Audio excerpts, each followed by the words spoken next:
Politically Erect. My name is Mike Grant, and when I hear that the Tea Party's Republicancer is spreading, I'm politically erect. Today we're going to talk about the C word. You know the one. It begins with "con" and ends with "conservative."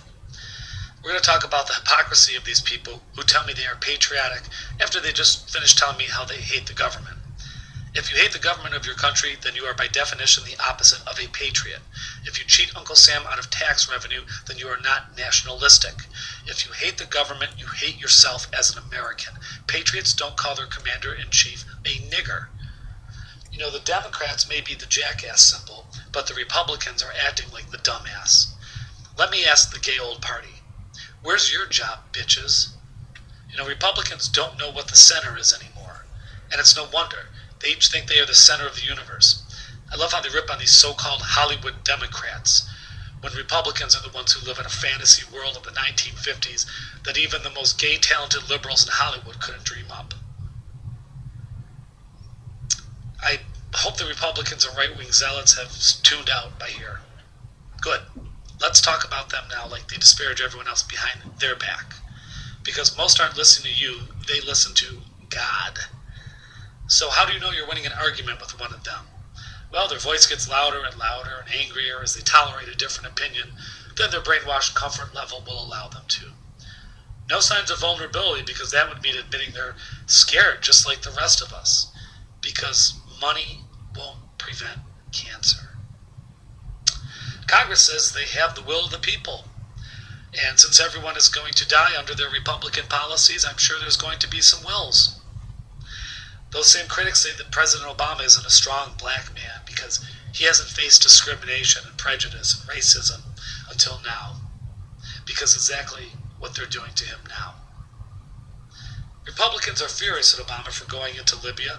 They really don't understand that he's there to help people. People. Republicans usually love people. They're the ones with all the money. And the fact is, Obama has kept us safer in our homeland than George W. Bush did. Let's not forget that the Bushes and bin Ladens were great friends before and after 9/11. Pakistan was letting bin Laden live there unbeknownst to the ISI, which is the intelligence services in Pakistan. Same thing happened in Los Angeles. Mob boss Whitey Bulger was living there unbeknown to the FBI. Parallels, anyone? Obama should veto every bill, every request for aid in the South from FEMA, every pork barrel initiative, every single attempt to get anything done in Washington until the Republicans stop letting 8 billionaires run our country for us. They want to bust up the unions because they're not rich enough until they have it all, and you're in jail for bouncing a dollar check to Redbox. So if they want to bust unions, fine. Forget the teachers, that's nothing. Let's break up the lucrative business unions, the manufacturing, trade, Chamber of Commerce, Michigan municipal leagues. Then let's go after the juicy ones, the police chief unions, the judges unions, fraternal order of police. It's only fair to share the pain. Second topic.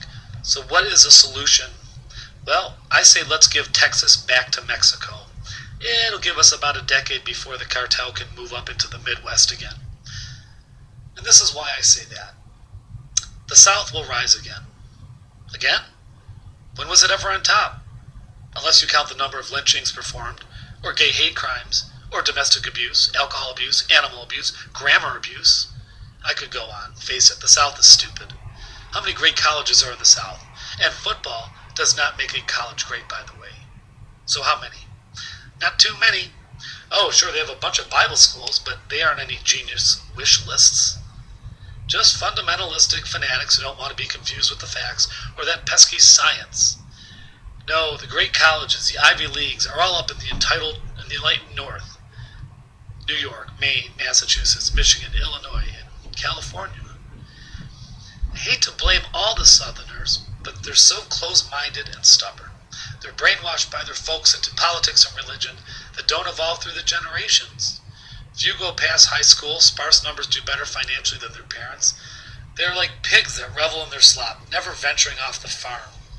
They call it pride. The rest of us know it as fear. And now a word to a specific Southerner, the redneck. And we have him in Michigan. If you have a Confederate flag on your license plate, the police should be required to raid your home and shut down your meth lab. You should be forced to trade your dog for a cat and be required to pass the GED exam before you marry your 15-year-old cousin. Your pickup trucks must be painted yellow to match your yellow bellies when it comes to volunteering for anything besides going to get a 40 and a pack of Reds. And finally, what's the point? 85% of you aren't literate anyways. I'm sorry. Literate is a big word that means remembering stuff. So where's the earth-shattering kaboom? Here's the earth-shattering kaboom. The Republicancer is spreading, and you have just a short amount of time before the 2012 election to stop it. Kind of like that old joke I used to tell. When I first saw Sarah Palin, oh man, did I want to F her. And then on November 4th, I did. This is Politically Erect, copyright art joke down MMXI by Mike Grant. The voice that annoys. Bye-bye.